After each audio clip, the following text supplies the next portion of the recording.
Big Matheus Cunha update from Fabrizio Romano this evening, everybody. We have started a little bit earlier, but we are getting into that first of all, and the update from the man himself, the transfer guru Romano. Relax, he says. Relax, Manchester United fans. We're looking at Matheus Cunha being a Manchester United player very, very soon. We'll get into everything that Romano has said on that one.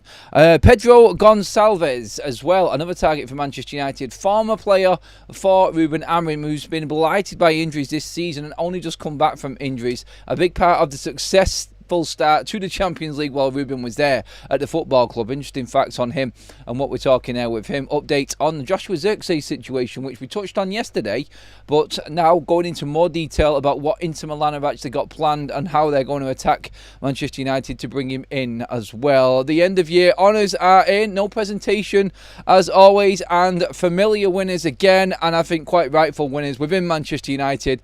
I don't think anybody should be celebrating anything this season. The only thing that they should be celebrating or talking about is if they get that win next Wednesday night. It is a slightly earlier show tonight. We are going to be live before kickoff at 7:30 on YouTube tonight as well. So I wanted to get the transfer news and normal video and live out of the way for you all, and then we can move into the actual match day content stuff as well. I still cannot get used to playing football at 8:15 on a Friday bleeding night, honestly, and you couldn't have picked a worse game for United fans. Like Central London, Chelsea away from home, 8:15 kickoff. Seriously, what you've got to look at there is like sheer desperation, I think, from the Premier League to squeeze fixtures in. But to be honest, it kind of worked out well for Manchester United. It kind of worked out well. I did say then, I meant usual people winning the actual prizes for end of year, not usual presentation. Sorry if I've mixed it up there, everybody. Usual people winning the prizes, we'll talk about that as well. Manchester United not having a presentation night this season because there's no time, because we've got to go and make money in Malaysia. Anyway, let's get into the news. Let's get you updated on everything that's going on around the transfer front on Manchester United first of all. We'll get into your live comments as well. We've got a couple of things I want to talk about regarding the watch long and everything later. Actually, 3 things I want to get into tonight, actually. So at the end of the show, we'll talk about them as well. But yeah, bit of announcements anyway. But let's get into the news first of all, the most important bits. Let's get you fully updated from start to finish on the Fabrizio Romano update on Matheus Cunha. Now, we all know that Matheus Cunha is going to be a Manchester United player. We've been confident about it. And Romano, I'm just going to read it out first of all. Romano on Matheus Cunha to Manchester United says, I will say to United fans, relax a bit on this one. Okay, I'm relaxed anyway, to be honest, Fabrizio. Yes, there was a feeling 2 or 3 weeks ago that it had happened in a few weeks' time, but it always takes time to prepare contracts, speak to agents and Wolves about the terms. Then goes on to say, they also need to find an agreement on payment terms. United are working on it. They have a very good relationship with Cunha. Now it's time to sort the details of the agreement. Man United remain very confident despite interest from other teams. I think that's what he was alluding to there in terms of relax and nothing's happened. We cannot sign him until the window opens anyway, everybody. So yes, that's what we're talking about. Fabrizio Romano on Cunha to United again. He says, we expect Man United to advance on this in the next few days. From what I've always heard, it's not a problem, Champions League football or Europa League final. It's about completing the contract agreement. So it isn't about waiting to see what happens after that final on Wednesday like other transfers. This one is done as it always was. There has been some noises coming out that Romano's alluding to there that have said that, again, you've got Matheus Cunha right now waiting to see what happens in this final before he makes his decision. Like everything stems on the Europa League final. Not true. Not true one bit. Cunha wants United. They have already made their mind up. They're going in with the payment plan with Wolves. That's been negotiated. Like Romano said there, it's all in talks and everything is going forward. It's all going okay. It takes time to do these things. And obviously the season is still playing out. He's still got games for Wolves. So until the season finishes, I don't see any real significant movement from what we already know. Cunha wants United. They're agreeing terms right now, crossing the T's, dotting the I's, making sure that everything is right. And obviously, I don't mind if it takes a little bit of time while the season's still going on. Let's be honest. If this was Man United from 2 years ago, we wouldn't have even begun we wouldn't have even been negotiating right now. We would have been talking when the window opens in July. Oh, let's just see what we can do now. Everyone gets a bit panicky. 80 million. Let's just get this deal done. Let's give him 350 grand a week wages. Let's just get this done. Yes, we know what we're doing. Look at that. We just signed Cunha. That's what United would have done about 2 years ago. But no, not this time. Look, we're lucky to actually be in negotiations and talking about this now as Man United fans. I think that's what we've got to look at here. It's like, just accept that we are being proactive. The deal is all in hand, and we are getting very, very close to getting this deal done. And as soon as the window opens, happy days. We're all in, and we're happy. We're done. And so, yeah, what we've got to look at here is that Manchester United right now, when you look at what I've just said there regarding the actual necessaries, like crossing the T's, dotting the I's, that's the finer details that Romano's talking about regarding Cunha's contract. And then obviously in terms of the actual structure for Manchester United and Wolves, that's already been communicated now over the last few days, Romano has said. What you've got to look at is when you're actually breaking down everything that's going on with Manchester United right now, again, just going back to what we actually said there in terms of just feeling a little bit lucky that we've actually got Manchester United pre-negotiating deals and getting on with a deal right now before the window even opens. I think just count your blessings that we've actually got a structure in place, at least out of all the negativity. At least we've got that, and I think that's important in everything that's happening at United right now. So that's what I want to drive, and that's what I want to look at more than anything on this one. But all of them updates there, everything on Fabrizio Romano and Manchester United and Cunha there looking very, very positive. Nothing to worry about, he says. It is just the necessaries that are going through the motions, and we are going to be seeing a here we go on this one, I think, as soon as the window opens. So yes, it is good. It is looking good on that side of it. So let's get some comments in quickly on this one. Adam, I heard you got a new job, team man at Old Trafford and cleaning Onana's boots. No, don't know where you heard that one, mate. I definitely wouldn't take a job at Man United anyway. Adam, the deal's done weeks ago. They're just waiting to see if we lose the final so they can put a positive spin on it. You could say that. You could say that. A positive spin on the final, you mean? Yes, so announce it just to stem the flow of negativity. United have done that before, but this is a new structure, so I can't say that it's not something that they're actually thinking about. I actually do believe, like what Romano says there is still some things to sort out. So, yeah, I think that United are just making sure that everything suits them. The contract is right. There is no issues at all with any of the finer print and things like that. And I think we're good. I want to see some outgoings. Get Anthony and Rashford gone, says Liam. I think we all do, mate. But while they're still competing for competitions and their seasons are still alive, the low-knee teams, that is, and I cannot see anything moving very quickly on that one, mate. That's all. I think that's what we've got to actually come to terms. Well, I think if we realise that Manchester United are actually waiting it out, trying to negotiate behind the scenes like this, like we are with, say, Matheus Cunha, with a few of the outgoings, I mean, I'm confident that we are doing behind the scenes. But Chelsea have said that they are not going to announce anything until their season is officially over. Betis are fighting for the Champions League and have a European final to play anyway, like Chelsea do. So there's no way we're going to get announcements on that. And Aston Villa are hoping to try and bring Marcus Rashford back somehow from his injury and try and get this deal actually done and over the line, like we said on the channel yesterday. Like, Enemy wants Marcus Rashford, and if they do qualify for the Champions League, Aston Villa do hold some cards there in that one, so don't count Villa out of taking Marcus Rashford on yet. So that was a story we covered yesterday, and Champions League football, if they do actually get that done, and United do Villa a favour tonight by beating Chelsea, whoa, hello, then yes. And Ruben has said that they are going all out tonight. They are. We've got a poll running right now quickly. We're going to do more on the game, obviously, in the build-up to the show. The warm-up starts at 7:30. Do you expect a strong starting lineup tonight? 53% of you have said no. It's such an awkward game to talk about. It is going to be later on anyway. Anthony will take time because of multiple teams interested. Rashford and Sancho will take time because they make everything difficult, says Ross. And Mr. Dassi Sandero says, hi Adam, to kick off the start of our huge overhaul over the next 3 windows with the signing of Cunha is very positive. Let's hope Ineos have a proper plan in place to get the right level of players. I think we will. Honestly, I do think that Manchester United right now, when you look at what's in place and what we're doing with Cunha, I think there's a few players, mate. I do. I really do think there is a few of them in line there ready to go. Look, and one of them could be another player. Like Manchester United are quite open and are looking at creative midfielders as well in the market.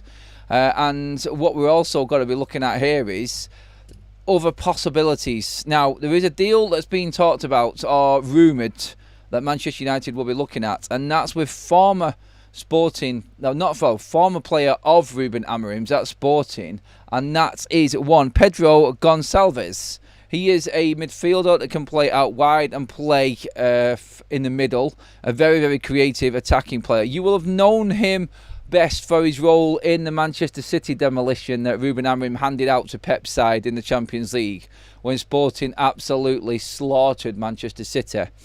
The report reads that Manchester United are targeting a creative attackers to bolster Ruben Amorim's attack, and Pedro Gonçalves remains a player of notable interest. Pedro Gonçalves is represented by the Gestifute agency, with Lenny Yoro and Manuel Agate registered as key clients. Manchester United obviously signing both them players last summer, so they're trying to put 2 and 2 together with this insane changing of agencies and everything that has put him in position there to maybe comfortably make the move across.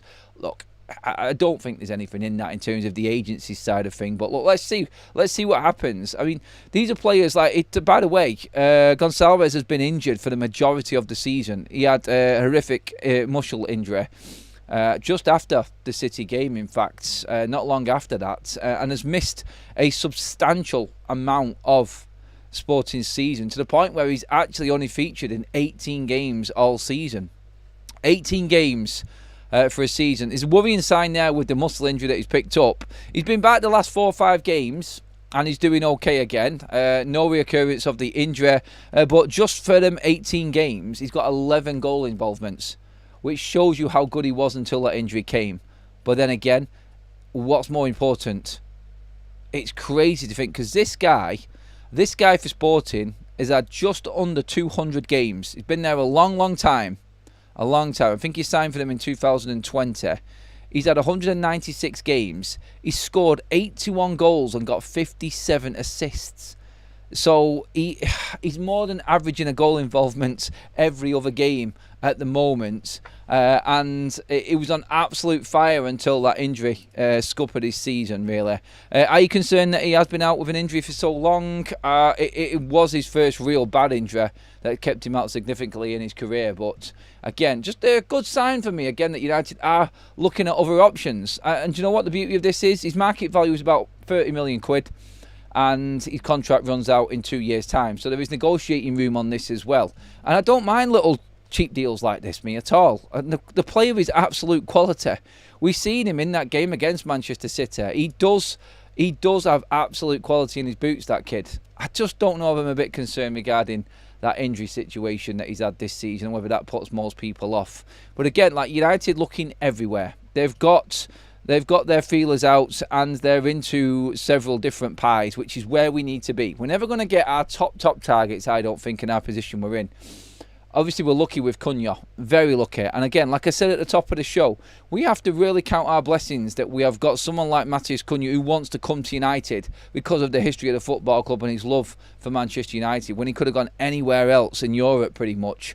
That, I think, is what we need to look at there as the bigger positive in this. The fact that United are looking at other deals like Gonçalves at Sporting, I think is just as good for me. And it is important to remember that United are actually struggling right now. And if we don't get Champions League football and we have a disaster next Wednesday, please don't, God's sake. But if we do, we are going to have to be very creative with what we do in the market. And Gonçalves is a carrying ball midfield. He's a ball carrying midfielder who can play wide and centrally as well. And he's very, very crafty. He's got an engine on him as well, and was a big part for Ruben until obviously Ruben left and his season completely fell off when he got injured. So maybe there is something in that. Let's just keep that one on the back burner, and we'll come back to that when anything does happen, if anything indeed does happen with it. By the way, everybody, for only 15 minutes in and already past 150 likes, thank you so much. If you do love the content, pop them thumbs ups on the video. Thumbs ups.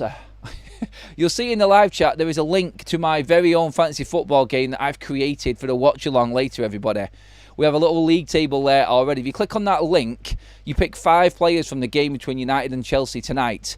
You have to pick at least 2 players from each side. The rules are laid out. It's dead simple. Pick 5 players, and then we have a mini table which adjusts and updates constantly through the game, through what these players do in the game. It's like a mini one-off game of fantasy football in one game. Pick 5 players between both teams, and whoever's got the most points from what they do on the pitch in the night gets a cash prize tonight. So someone on FUTV will win money tonight. I'm in it myself, but I'm not taking anything from it. Obviously, if I win it, it goes down to the next person, and you'll be the one that gets it. 3 prizes for the top 3 places. At the moment, we have, I think, 9 people in the league, so you've got a good chance of winning if you do join it. So click on that link. Get involved, everybody, in the live chat right now. It's £5 to enter it. There is cash prize. If more people come in, we'll just bump up the prize money. That's all. At the moment, we're prize money standing at about 50 quid. So, yeah, if more people do get involved, then I'll bump that up, and we'll have a right old ding-dong in the game. But yes, Manchester United, in terms of the transfer updates for incomings, there you go. Cunha, Gonçalves, that's your updates on them. Right, moving on to the situation with Joshua Zirkzee. Now, we covered this yesterday, and we were talking about this regarding Zirkzee in terms of a link to obviously moving to Inter Milan. I didn't speak much about it because it was just a single report, but then more detailed reports have come out, and Sports Witness via Corriere dello Sport have come out with the story again this afternoon, which says Manchester United's Joshua Zirkzee has emerged as a real summer target for Inter Milan. Inter Milan are already planning their move for Zirkzee, and an offer is being prepared for the Dutch forward. Nerazzurri are looking to put forward an initial loan deal with an option to buy, which can be fixed at around 35 million plus potential bonus payments, pretty much covering what United paid for Zirkzee. So they want to loan him first. And again, remember when I was talking earlier on about Mason Mount in the show, like who makes way for these new players coming in? If United are looking at Cunha coming in, someone's going to miss out. We talked about Mount. Could it be Joshua Zirkzee if he goes out on loan? Now, you could say that he's going to fight for that number 9 position. I would rather in there than Højlund, I'm going to be honest. But if Højlund stays, Zirkzee goes on loan, someone like Delap comes in, maybe you've got obviously Chido coming through the ranks as well, then maybe that's how United are looking at it. They're looking at Zirkzee as a 10, and they want him, or they want to make room for someone like Matheus Cunha coming through instead. So that's what we've got to look at when it comes to what's happening with Matheus Cunha. I think there is going to be someone that falls away, and if we bring another 10 in, maybe 2 of them have got to go. Maybe it's Zirkzee on loan with obligation to buy, and we just draw level with what we paid for him last summer. And then obviously you've got Garnacho, you've got Mount, both could go. There's plenty of options for Manchester United to get around and actually make something happen, I think, out of this deal. So let's just stay close to the ground with that one as well and make sure. I mean, would you loan? I wouldn't loan Zirkzee out, I'm going to be honest. I've started to warm to Joshua Zirkzee, and I think he was really unlucky. That was a man there that was on his arse, that has literally had a home fan base booing him off the pitch in disgraceful scenes against Newcastle. I was at that game and I sat there, and that pretty much, that game was the game that did it for me last season. If you remember from that game, in fact, I'd put a video out which went viral. I think I had like over 3.5 million views on the video, on the clip of me filming Manchester United players warming up, and it was staggering. It really was. Just watching that finished me, that game. It killed Rashford off completely for me. And the way that the fan base acted, I've never known a Manchester United fan base so negative at all. And that was the worst I've ever known it. And he's come back from that, rejuvenated himself, come back stronger, knuckled down, and I think has been showing real signs of improvement under Ruben Amorim. And I'm not surprised that them reports came out earlier this season when they were talking about Joshua Zirkzee impressing the Manchester United coaches and are happy with his progress coming through, want to keep him even longer. I would. Honestly, I would. I think Joshua Zirkzee is doing okay. I think he's progressed. I think next season he could be a weapon for us off the bench. And if you were talking about squad depth and quality and depth, like we said before, give me Garnacho and Zirkzee off the bench any day of the week. I ain't got an issue with that at all. That's good.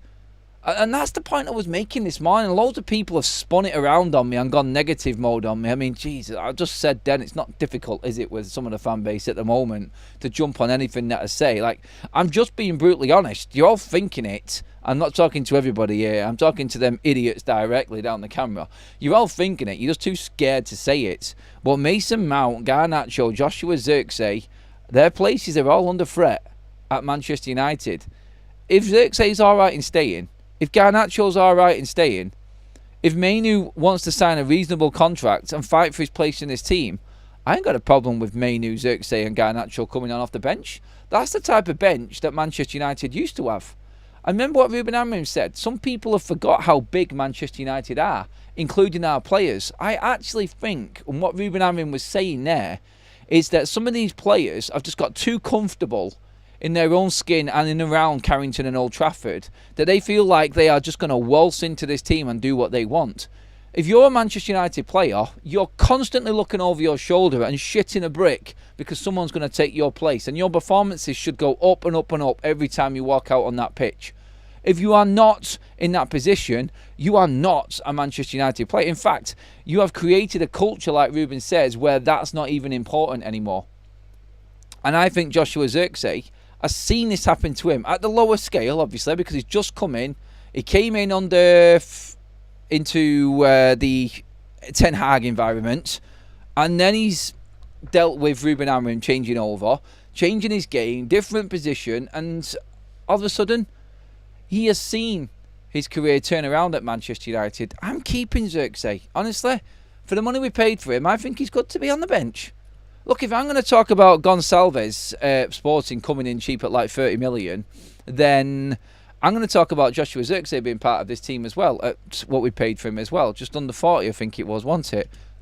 I reckon Joshua Zirkzee's numbers would have gone up if he didn't get that injury. I think he would have scored some goals and played a big part in Man United's season if he didn't get injured against Newcastle.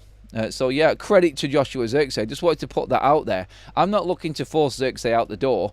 I think he belongs on the bench as long as he's comfortable. If he thinks he should be a first team player after what he's done and what he's offered us so far, then see you later, Joshua. No, you go back in the category with Garnacho. But if these players, honestly, and I don't know what they've said, I can't tell you exactly what these players have said behind the scenes or how they are, but if they're happy to fight for their place and they understand that they're at Man United, bring it on, I say. Bring it on. I'm happy for them players to be here. I really am. Just to Rochelle asking what happened with Alfie's game. Sorry about that. I missed that comment there, Rochelle. Thank you again for asking. But yes, on Tuesday night, I had an earlier show because Alfie had a cup final. We'd won the league 2 weeks before. The cup final was on Tuesday. We won 6-2, Rochelle. And Alfie picked up the trophy, leading the team out as captain. It couldn't have gone any better, in other words. Fantastic night. Absolutely buzzing for the lads. And yes, League and Cup double winners. Boom! At least one United got the script, didn't they? By the way, he plays for FC United under-18s. So yeah, good to be at the stadium as well, winning that trophy. Right, into the comments we go. First of all, we've got our dude, the man himself, Mr Rawls, with a super chat, who says, would Turkey move be dependent on Champions League? I like his fee if United have space for him. Now, this was the conversation we were talking about earlier on as well. Shirkey, I feel, for Manchester United, is a good signing. Look, I had a couple of debates with certain people. Some people don't like Shirkey. Some people don't like his attitude, don't like his work rates. I get it. I put that question out there, and a few people jumped onto it earlier on today. I would bring him in at that price at 21. I think Ruben can get into him.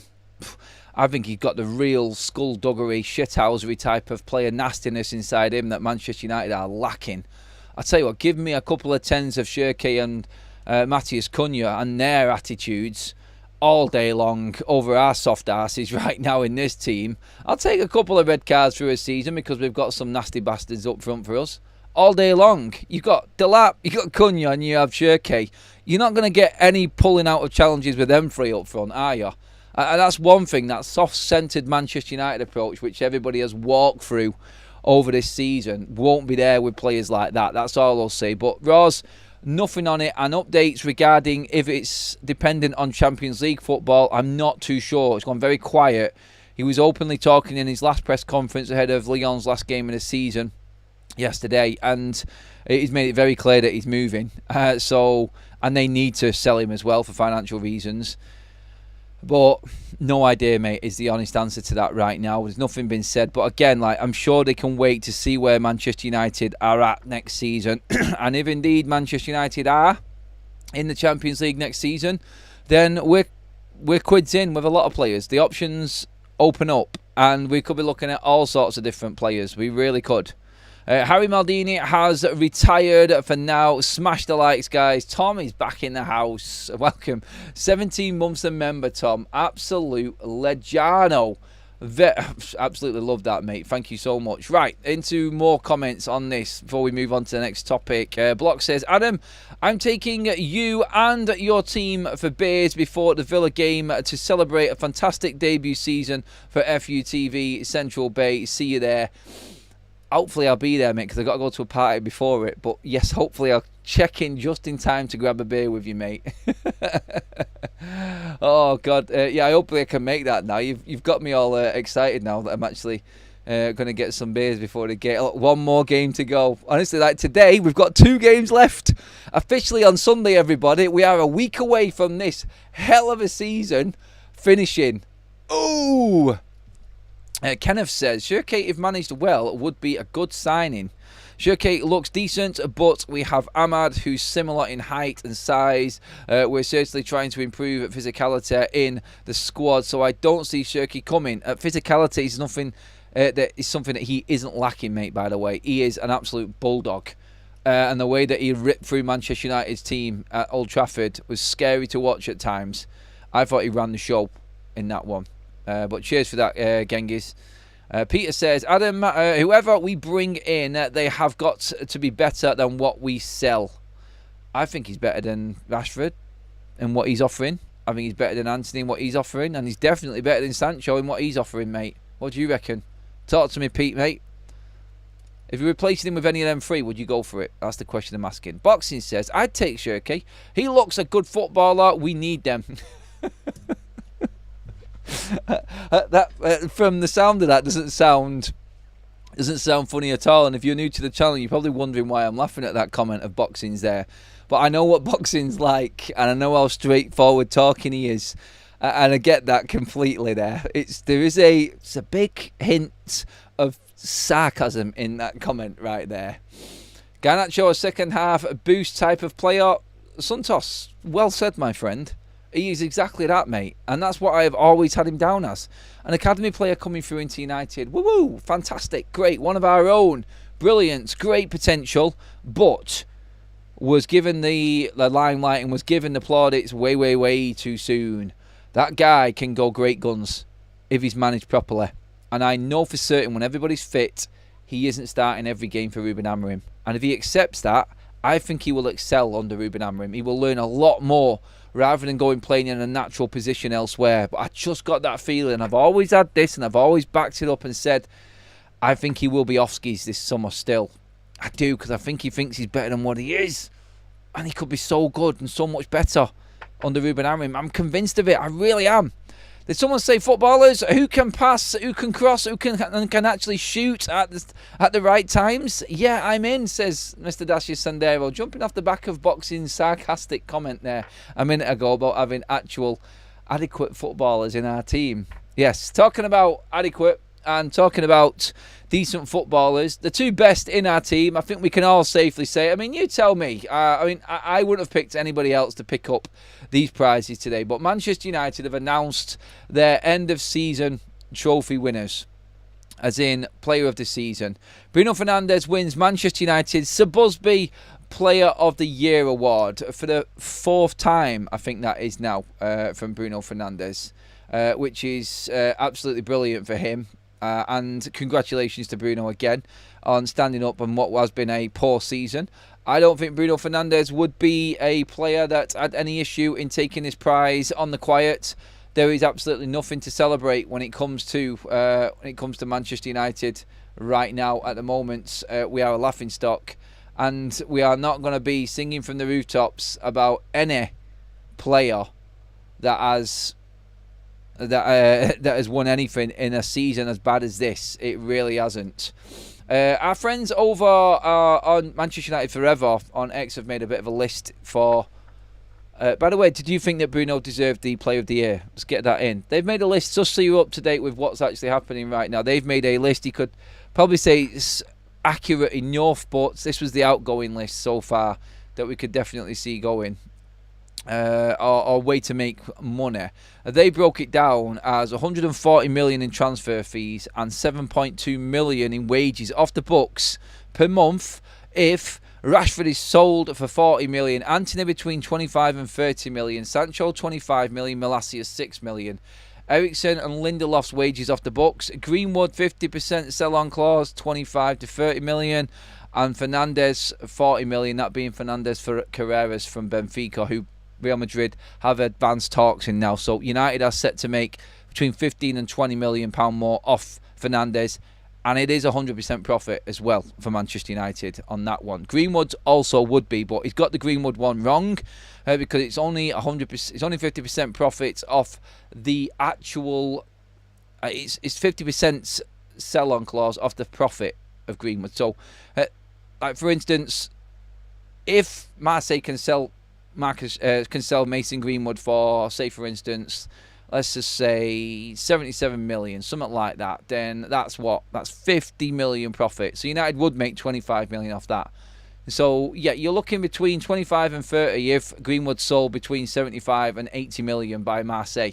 And there are rumours that that sort of number is going around after his outstanding performance this season. Fernandes, we're looking at the profit on the actual sale in the clause straight out. So, yeah, apparently according to that, they worked out that United could make 140 million in transfer fees. That's without Bruno or Garnacho going, or Casemiro going even. So there's plenty of ways for Man United to actually make things happen and move forward. But look, that was just a list I wanted to bring up there, just to bring you completely up to date with where everybody else is at right now. There's some interesting sort of posts going around at the moment regarding how Manchester United can make money. Everyone's sort of look on transfers and what United could make is different.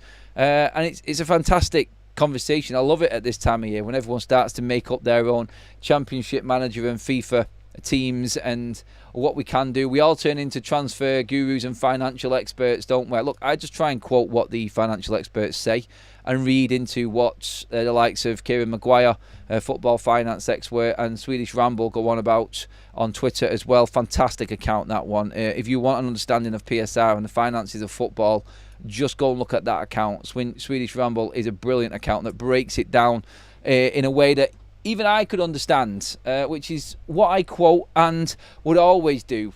Listen to the experts, quote them.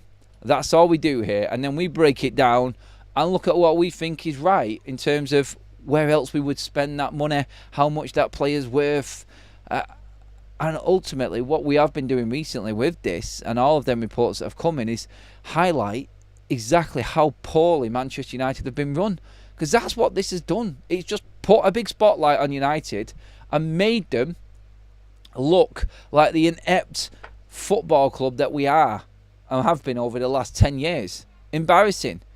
Bruno definitely deserves Player of the Year from Andrew. Can't argue with that award, to be honest, in terms of individual performances, but very hard to celebrate, to be honest. A good, decent shout for Mazraoui and Maguire. Yes, Harry. Bab says, yes, Bruno deserves the award, and he got the Players Award too. Yep. Boxing says, think Bruno has walked the Player of the Season. Only Ahmad who could compete, but he's been injured with layoffs. He also got an award as well, Ahmad. So I think his was the goal of the season against Manchester City.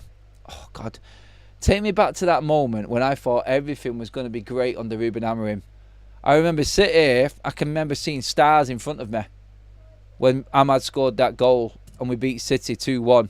I thought, that's it. He's done it. He's turned us around. This is the second coming. It's happening this time.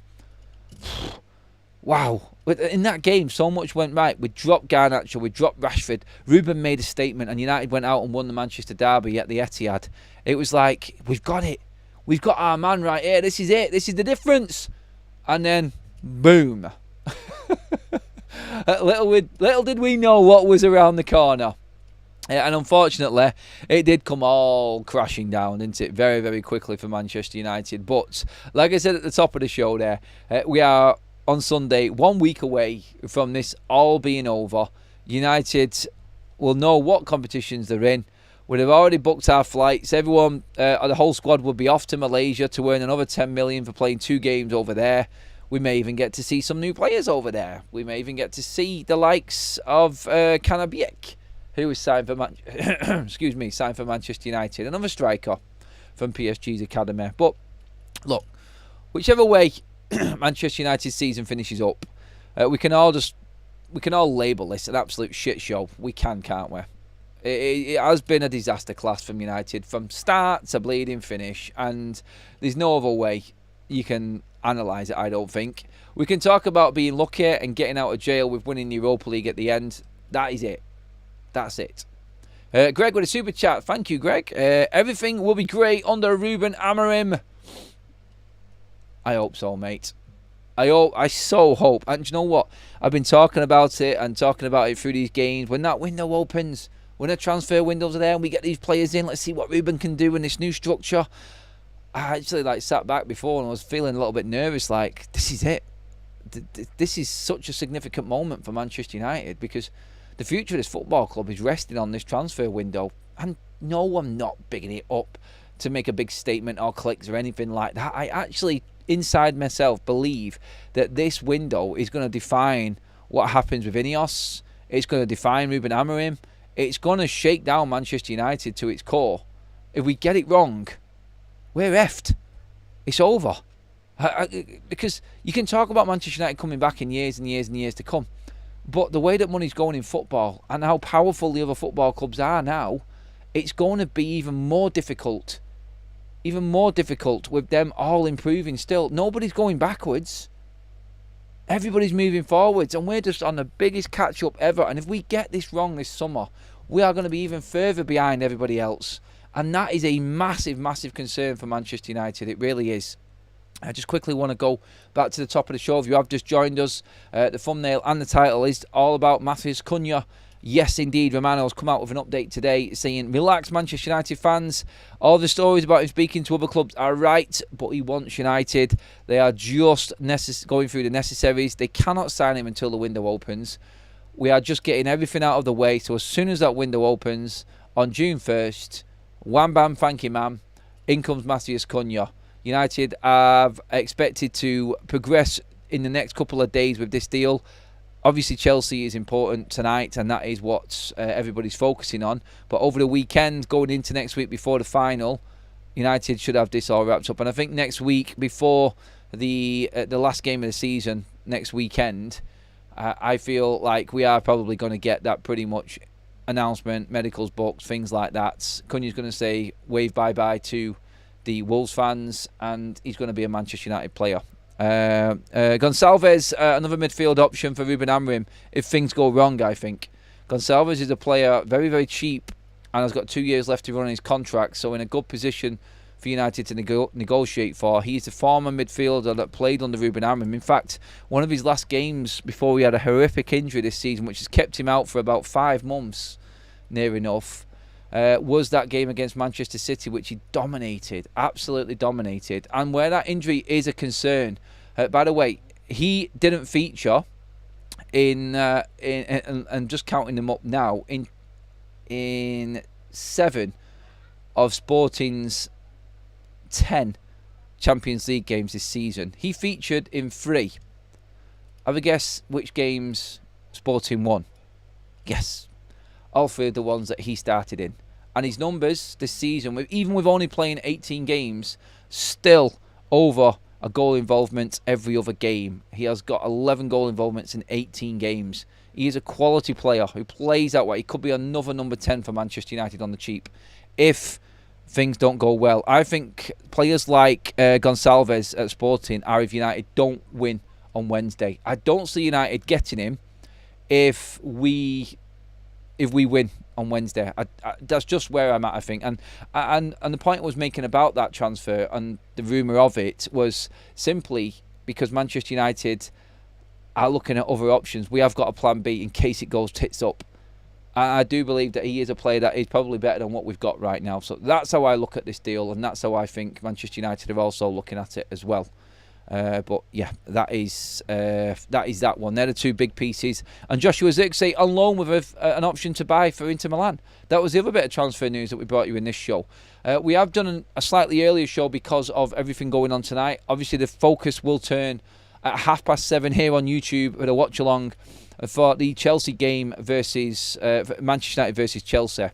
There is a link right now in the live chat, everybody, for my own very own fantasy football league, which I've created, a fantasy football game, one-off game for the Chelsea game. So you pick 5 players from this game, 2 from one team, 3 from another.